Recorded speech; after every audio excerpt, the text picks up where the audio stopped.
함께 보시겠습니다. 자, 오늘 우리에게 주시는 하나님 말씀은 사무엘상 22장입니다.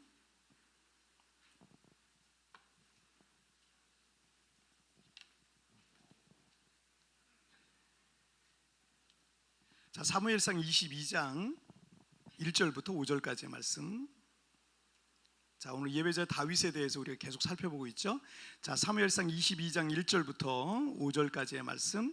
자, 한 절씩 교독할 때 제가 1절 말씀 먼저 봉독해 올리도록 하겠습니다. 그러므로 다윗이 그곳을 떠나 아둘람 굴로 도망하며 그의 형제와 아버지의 온 집이 듣고 그리로 내려가서 그에게 이르렀고, 환난당한 모든 자와 빚진 모든 자와 마음이 원통한 자가 다 그에게로 모였고, 그는 그들의 우두머리가 되었는데 그와 함께한 자가 400명 가량이었더라.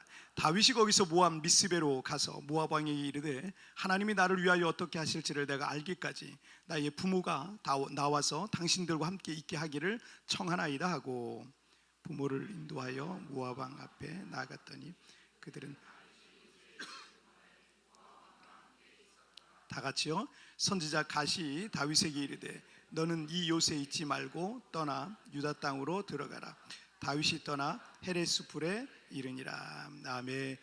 자, 오늘 말씀 제목 함께 읽겠습니다. 시작. 나의 꿈, 나의 사명. 다시 한번 시작.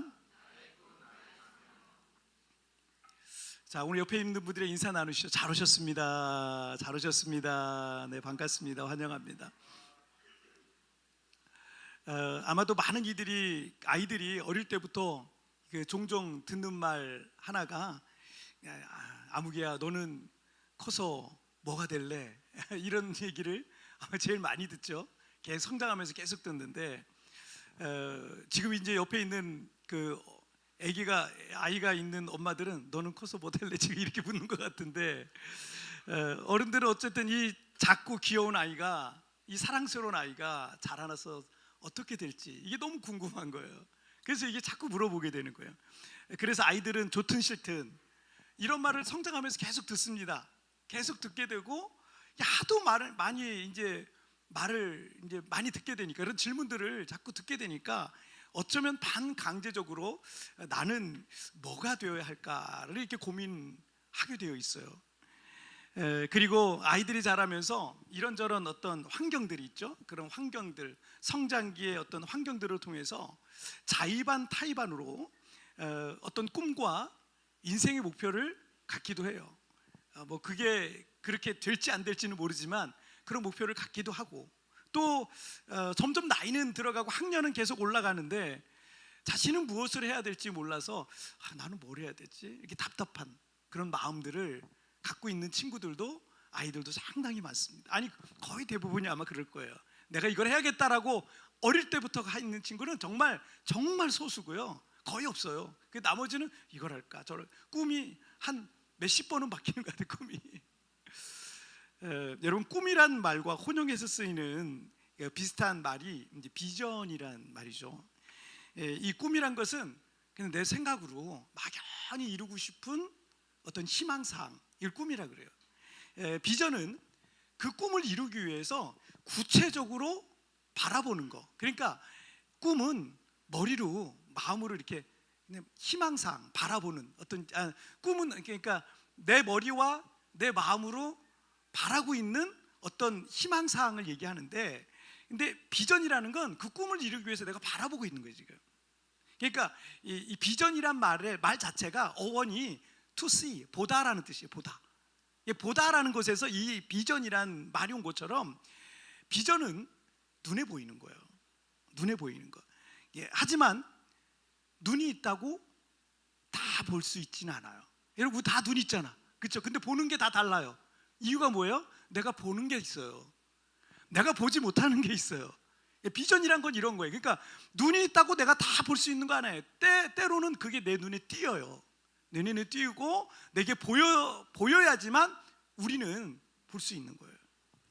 그래서 다른 사람 눈에는 전혀 안 보이는데 내 눈에만 정확하게 보이는 게 있어요. 내 눈에만 그게 계속 밟히는 게 있어요. 우리 찬양팀이 오늘 이렇게 찬양 토요일 날 열심히 연습해가지고 오늘 찬양을 했는데, 여기 앉아 계신 분들 중에는 저 저렇게 하면 안 되는데, 저때 코러스를 저렇게 하면 안 되는데, 화음을 저렇게 하면 안 되는데, 이런 사람들이 있을 거예요. 그 사람은 그게 그 사람에게 주신 또 하나의 비전이에요. 보이는 거예요. 이 사람만 보이는 거예요. 이 사람만. 다른 어떤 사람들은 그냥 잘한다 하고 이렇게 그냥 보고 있는 거예요. 보이는 게 다릅니다. 보이는 게. 자, 이게 비전이에요. 자, 그래서 성경적 관점으로 비전이라는 거는요, 내가 발견해내는 게 아니라 하나님께서 나에게 보여주시는 거예요.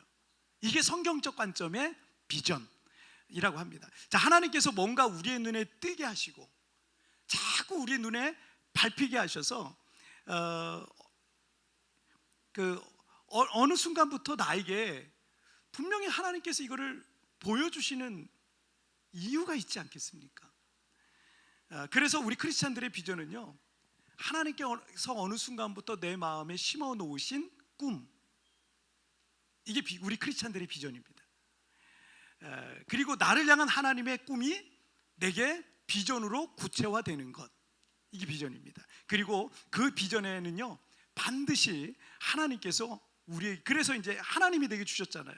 보여주셨잖아요. 그래서 이 비전에는 반드시 하나님께서 내게 주시는 뭐가 따라와요? 사명, 미션이 따라와요.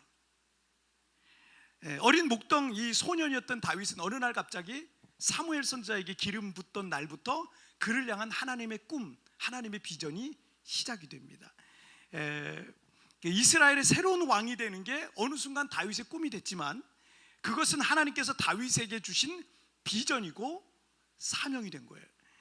그러나 이 꿈과 사명의 길은요, 결코 쉽게 이룰 수 있는 길이 아닙니다. 하나님께서 우리를 쓰실 때 먼저 그냥 너 이리 와 바로 쓰시는 게 아니에요. 그 사람을 하나님께서 그 사람의 믿음을 훈련시킵니다.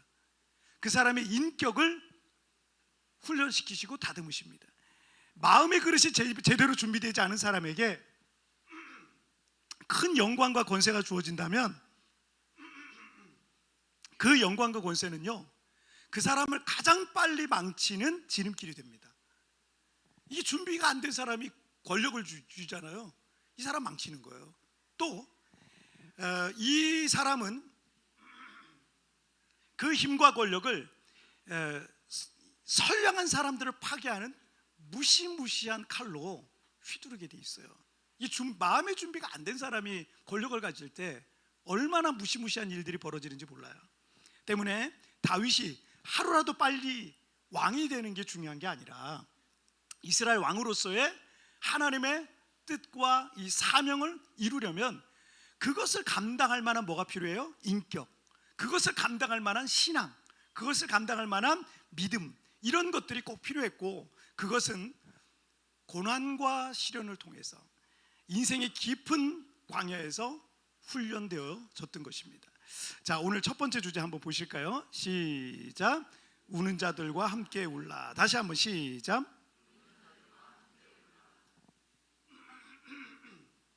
우리 부모님들이 자식 중에 아픈 아이가 있으면 밖에서 어쩔 수 없이 밖에서 일을 하고 있지만 마음은 어떻게 해요? 늘 그 아파하는 자식에게 그 마음이 항상 가 있는 거예요. 하나님께서는 지금도 인생의 고통 속에 울고 있는 영혼들에게 주목하고 계세요. 아파하고 있는 영혼들을 향해 하나님 주목하고 계세요. 그래서 우리에게 어떤 꿈과 비전을 주실 때 그냥 우리 한 사람 잘 먹고 잘 살라는 게 아니에요. 하나님께서 주목하고 계신 고통받고 있는 이들과 함께 울어주라고 그런 꿈과 비전을 주셨던 거예요. 사무엘상 22장 1절과 2절 말씀을 한번 보실까요? 시작. 그러므로 다윗이 그곳을 떠나 아둘람 굴로 도망하며 그의 형제와 아버지의 온 집이 듣고 그리로 내려가서 그에게 이르렀고, 환난당한 모든 자와 빚진 모든 자와 마음이 원통한 자가 다 그에게로 모였고, 그는 그들의 우두머리가 되었는데 그와 함께한 자가 400명 가량이었더라. 다윗은 사울왕의 이 광기를 피해서, 광기의 이 칼을 피해서 사울왕의 통치가 미치지 않는, 그가 더 이상 추적할 수 없는 이스라엘의 적국인 블레셋의 가드왕 아기스에게 피했다가 오히려 도리어 큰 곤경을 취하게 됩니다. 거기도 다윗의 생명을 노리는 자들이 있었어요. 꼼짝없이 죽을 뻔했지만 겨우 그곳을 빠져나와서 이스라엘과 블레셋 땅의 경계 부근에 있었던 아둘람 굴이라는 곳으로 피신했습니다. 아둘람이라는 뜻은요, 아둘람, 피난처란 뜻이에요. 피난처, 은신처라는 의미를 갖고 있습니다. 그곳은 유독 우거진 산림에 커다란 동굴이 있어서 이 다윗이 몸을 숨기기에 최적의 장소예요. 고고학자들이 거기서 한 400명 정도가 들어갈 수 있는 큰 굴을 발견했다 그래요. 그런데 이 다윗의 부모와 형제들이 그가 숨어 있었던 이 아둘람 굴로 내려온 거예요. 찾아왔어요. 사울 왕이 지금 미쳤잖아요. 미쳤는데 이 다윗의 가족들의 생명 안전치 않죠. 왜냐하면 다윗이 가족들에게 갔을 거다 그러면 다윗의 가족들에게 가서 무슨 해를 할지 모르는 거예요. 그래서 이 다윗에게 가족들이 부모님과 함께 찾아왔어요. 뿐만 아니라 이 많은 사람들이 아둘람 굴로 찾아왔는데 이 찾아온 사람들의 내용을 보니까 어떤 사람들이 찾아온 환난 당한 모든 자, 빚진 모든 자, 그리고 마음이 원통한 자, 이런 사람이 400명이 모였다는 거예요. 400명이 찾아왔다는 거예요. 사울왕은 70세가 넘는 노인이었습니다. 정신착란이라고 해요. 정신병, 정신착란, 조현병이라고 들어봤죠. 이 정신분열, 이 증상이 좀 비슷해요. 그런 증상들을 오래전부터 알아왔어요. 오래전부터 그런 증상들을 알아왔는데, 그래서 이스라엘에 다윗과 같은 충신이 없잖아요. 그런 충신이 없는데 그를 죽이려고 여러 차례 창을 던지기도 했고, 악령에 사로잡혀서 있었기 때문에 온갖 비신앙적이고 비윤리적인 일들과 온갖 악한 일들을 계속 저질렀습니다. 그러나 절대군주였기 때문에 백성 중에, 신하 중에 누구도 사울에게 반항하거나 저항하지 않았어요. 할 수가 없었죠.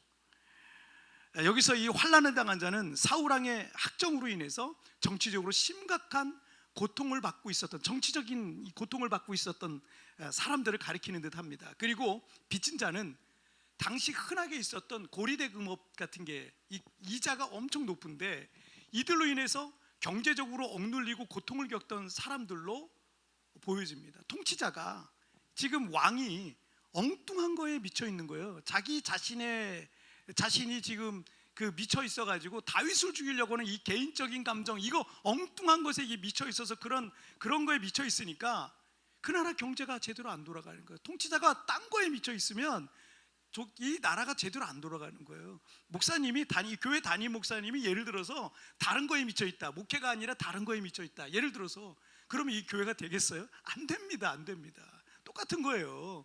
통치자가 다른 거에 미쳐 있으면 그 나라 경제가 제대로 돌아가겠냐고요. 그로 인해서 피해는 고스란히 백성들이 보게 돼 있는 거예요. 그리고 이 마음이 원통한 자 역시 같은 선상에서 나라가 지금 엉망진창이 돼 있어요. 왕이 미쳤고 법은 제대로 작동을 하지 않고 있습니다. 법이란 게 있는데 법이 작동을 하지 않고 있으니까 여러 가지 일들로 인해서 원통한 일을 겪는 사람들이 여기저기 막 생겨나기 시작하는 거예요. 법의 보호를 받지 못하는 거예요. 어디 하소연할 때도 하나도 없던 그런 사람들이 바로 이 마음이 원통한 자, 억울함과 상처와 아픔으로 슬퍼하고 괴로워하면서 울던 이들 400명이 모였던 거예요. 제가 교회를 처음 개척할 때 아마도 모든 목사님들이 같은 생각일 것 같아요. 인격적으로 성숙한 성도들이 왔으면 좋겠는 거예요. 조금 믿음이 좋은 성도들이 좀 왔으면 좋겠고, 또 교회를 사랑하는 충성된 성도들이 모여서 이 개척 때 교회가 은혜롭게 부흥되기를 바랄 겁니다. 저도 그랬어요. 저도 그런 마음이 있었어요. 그런데 교회를 개척하고 보니까 제가 그냥 개인적으로 느끼기에, 좋은 분들도 오셨지만 앞에서 말씀드렸던 그런 성도들 있잖아요. 그런 성도들은 다 저기 큰 교회로 가는 것 같더라고. 막 개척한 교회를 안 오시는 것 같더라고요. 다 저기로 다 가셨다는 것 같아. 그래서 우리 교회는 와보면 초신자야. 믿음도 없고, 그리고 경제적으로도 너무 여러 가지 어려움도 많고, 백패소 하나가 없어가지고 막 쩔쩔 매는 분도 계시고, 아픔과 상처와 문제가 많은 성도들, 이런 성도들만 계속 오시는 것 같은 거예요. 그리고 저는 그렇게 아파하는 분들을 위해서 목사니까 기도해드리고, 그리고 가정에 문제가 있고 관계의 문제를 슬퍼하는 성도들 데려다가 밥해 먹이면서 기도해주고 상담해주고, 경제적으로 고통받고 있는 분들 찾아가서 계속 위로해주고 신방해주고 기도해주면서 미래에 대한 소망을 계속 말해주고, 그리고 여기 정착하겠다는 분들 집 얻어드리는 거, 우리 사모님이 이 근처에 집 모르는 데가 없을 정도로 집 얻어주는 거, 집 얻어드리고 이삿짐 날라주고 중고차 사는 거 다 따라다니면서 돕고, 뭘 해서 먹고 살지 함께 고민하면서 기도해주면서 알아봐주고, 그러다가 힘들어서 여기 생활 포기하고 떠나는 성도가 있으면 또 공항 데려다주면서 함께 울고 기도해주던 일들이 개척 초기 때는 너무나 많았어요.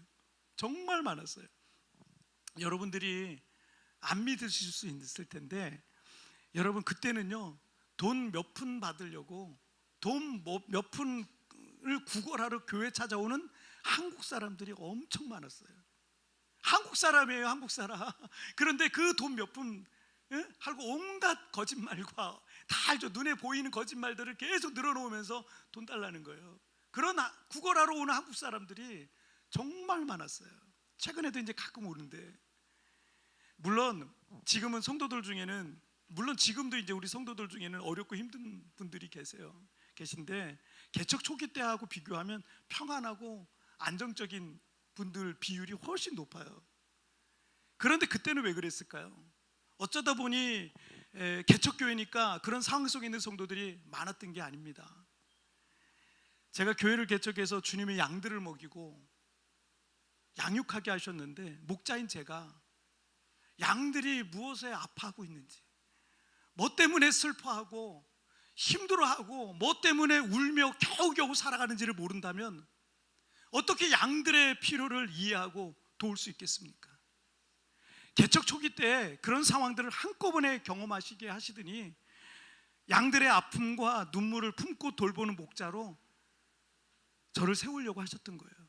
그걸 모르면 목회를 못하는 거예요. 제대로 된 목회를 못하는 거예요.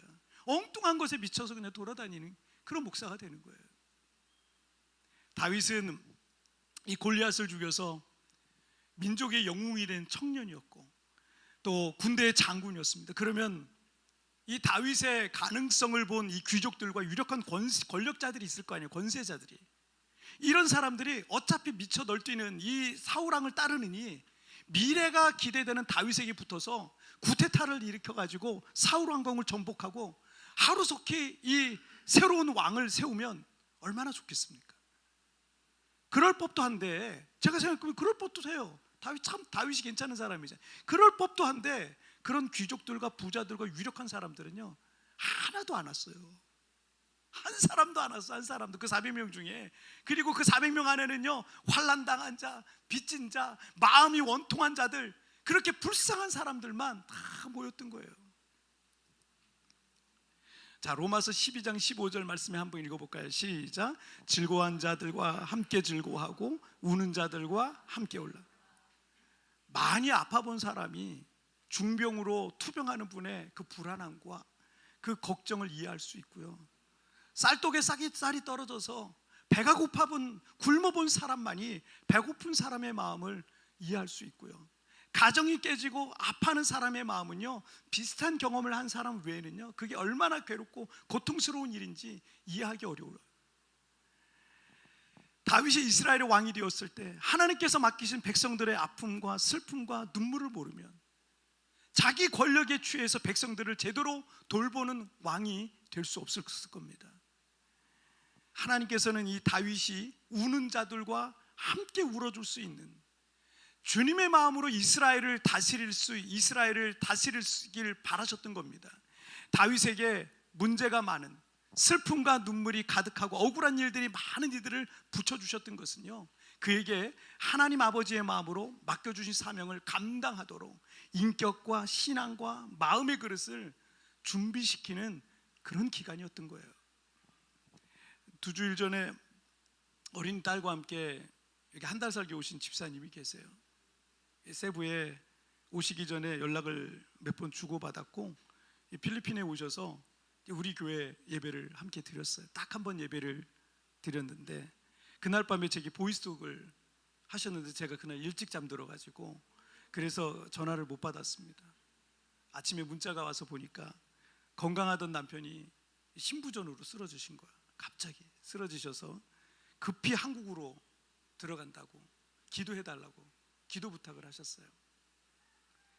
병원에 도착해 보니까 2, 3일 생사의 고비가 2, 3일 어떻게 될지 모른다. 온갖 기계를 다 연결해 놨는데 잠깐 이 중환자실에 가서 잠깐 면회를 했는데 2, 3일 생사의 고비가 될 정도로 위급한 상황이다. 목사님 어떻게 될지 모르니까 죽을 수도 있는데 기도해 달라고 그러시더라고요. 그래서 지금도 매일 기도해 드리고 있어요. 2주 이상이 지났는데 2주 정도 지났는데 얼마 전에 비록 이 기계의 힘을 빌려서 심장이 뛰고 있지만 이제 큰 고비를 넘기셨대요. 큰 고비를 넘기고 조금씩 회복하고 가고 있다는 소식을 제가 들었어요. 집사님은 이 기간을 통해서 남편이 하나님을 불신자거든요. 남편이 하나님을 좀 만났으면 좋겠다고 그렇게 저한테 기도 부탁을 하시고 본인도 하나님을 만났으면 좋겠다고 그렇게 기도하고 계신다고 남편 살려달라고 새로운 인생 살게 해달라고 그렇게 기도하고 있다는 거예요. 메신저로 저에게 이런 편지를 보내셨어요. 그 중간에 잠깐 몇 군데만 보면 목사님 잠깐 스쳐가는 인연이었을지도 모르는 저에게 마음 써주시고 남편 기도해 주셔서 감사합니다.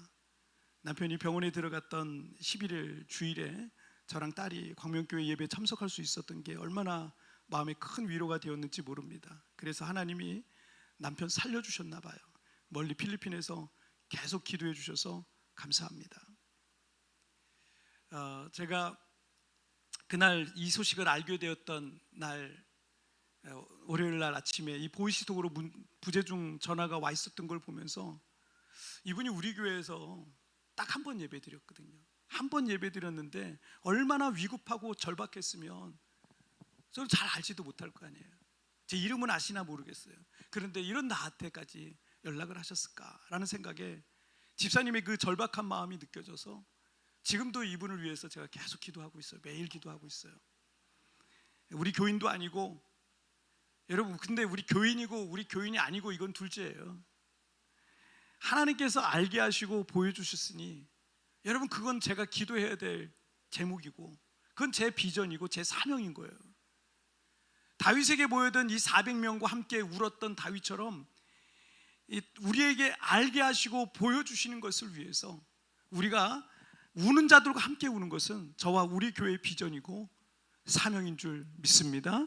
자, 우리 두 번째 주제 보시겠습니다. 시작. 싫어도 주와 함께 가라. 다시 한번 시작. 싫어도 주와 함께 가라. 이 베들레헴의 원로 중에 한 사람인 이새에게는 8 아들이 있었고 그 8번째 막내 아들이 다윗이었어요. 그런데 그 막내 아들이 블레셋의 거인 장수 이 골리앗을 죽이고 민족을 구원한 민족의 영웅이 됐잖아요. 그 후로 군대 장군이 됐어요. 대장이 됐어요. 그리고 왕의 사위까지 됐습니다. 이새의 집은요 막내 아들 덕에 이 베들레헴 시골에 살던 이새의 집은요 막내 아들 덕에 명문가를 이루게 된 거예요. 왕의 사위까지 됐으니까 왕족이 된 거예요. 그런데 그 막내 아들 다윗이 사울 왕의 미움을 받으면서 이새의 집은 이스라엘에서 역적의 가문으로 바뀐 거예요. 역적의 한순간에 역적이 된 거예요. 사울 왕이 이새의 집에 이 군사들을 보내서 그 가문을 아버지 어머니를 다 죽이고 몰살하고 언제 어떻게 될지 알 수 없는 그런 상황이었습니다. 그래서 이새는 자식들과 함께 다윗이 숨어 있었던 아둘람 굴로 내려왔던 거죠. 자, 3절 보실게요. 시작. 다윗이 거기서 모압 미스베로 가서 어떻게 하실지를 내가 알기까지 나의 부모가 나와서 당신들과 함께 있게 하기를 청하나이다 하고. 자, 다윗은 자신의 미래를 알 수 없었고 사울 왕이 수천에서 수만의 군대를 이끌고 언제든 쳐들어오면 그럼 어떻게 돼요? 여러분 다윗은 400명밖에 없잖아요. 나중에 600명까지 되지만 이 400명, 600명 가지고 수천 명을 싸워서 이길 수 있겠어요? 수만 명이 막 밀려오면 생존 확률이 0%에 가까운 이 전쟁을 치러야 됐던 거예요. 그러면 이 연로한 부모님 어떻게 될지 알 수가 없는 거예요.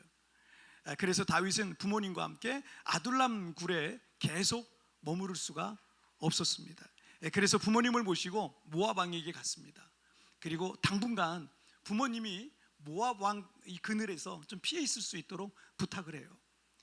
왜 모압 땅이었는지에 대해서 구체적으로 나와 있지는 않아요. 그런데 여러분, 다윗의 증조모, 그러니까 다윗의 증조 할머니, 아버지의 할아버지의 그 한 번 더 가면 증조라 그러잖아요. 증조 할머니가 누군지 아세요?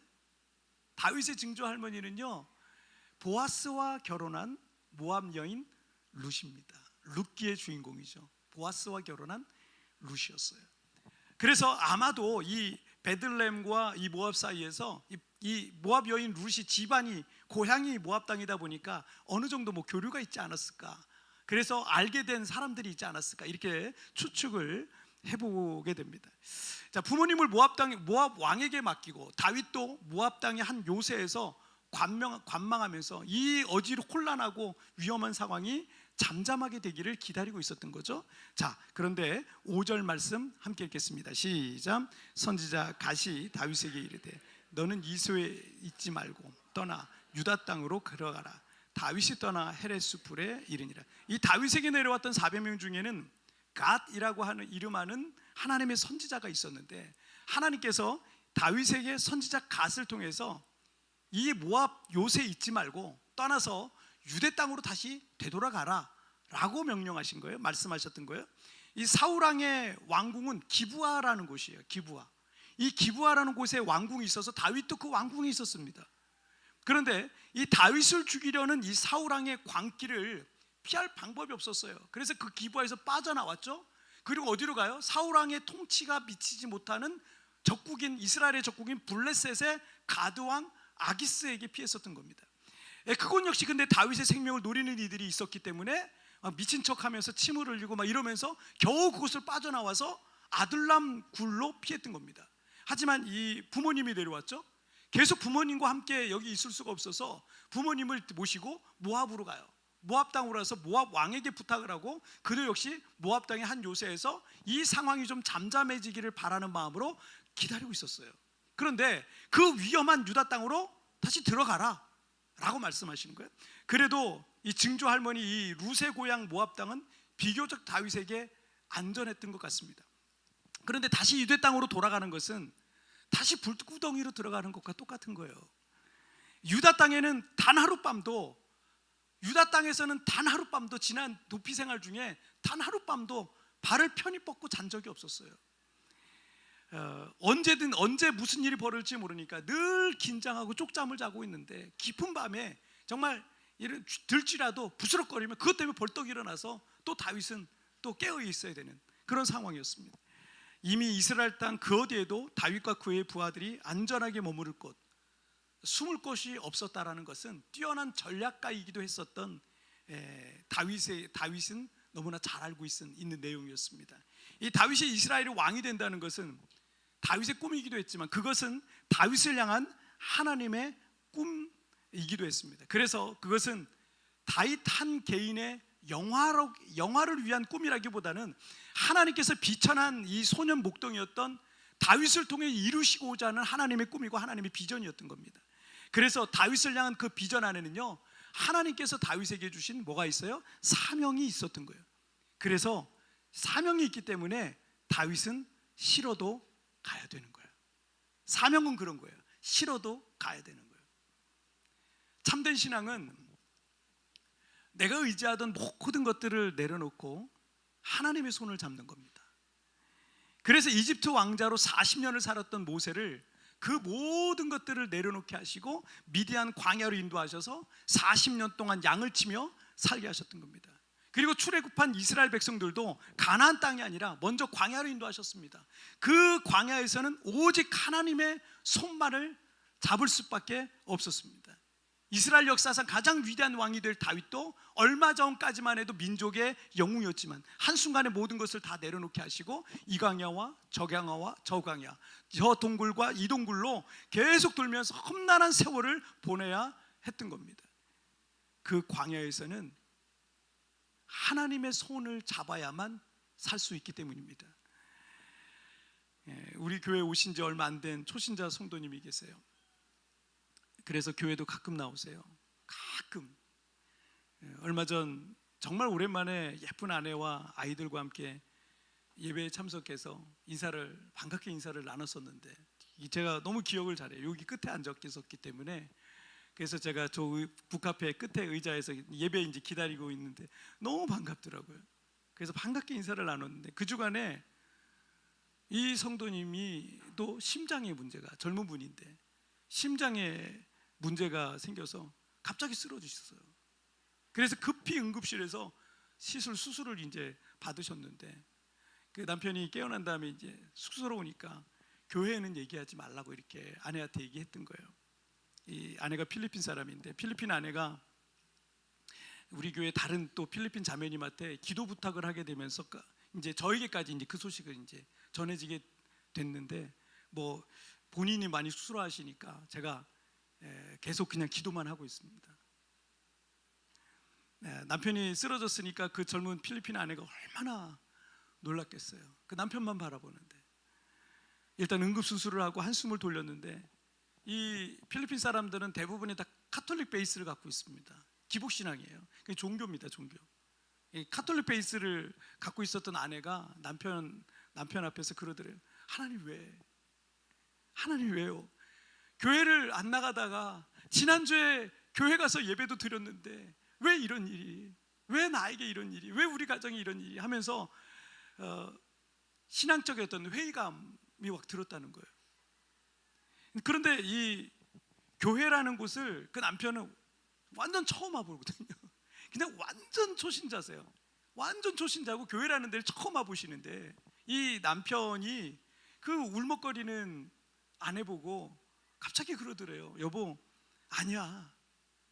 내가 교회 가서 그런 일이 생긴 게 아니라 교회 가서 하나님께서 나를 살려주신 거야. 그러더래요. 그 얘기를 전해 듣는 우리 필리핀 다른 우리 자매님이 그 얘기를 전해 듣는 몸에 그냥 소름이 막 돋더래요. 왜냐하면 둘 다 믿음이 없는 사람이거든요. 그 초신자들은 무슨 일이 벌어질지 모르는 이 응급의 상황에서 병원에서 정말 무슨 일이 있었는지는 모르지만 분명한 거는요, 죽음의 고비를 넘기고 있을 때 하나님께서 그 마음에, 그 남편의 마음을 터치해 주셨던 거예요.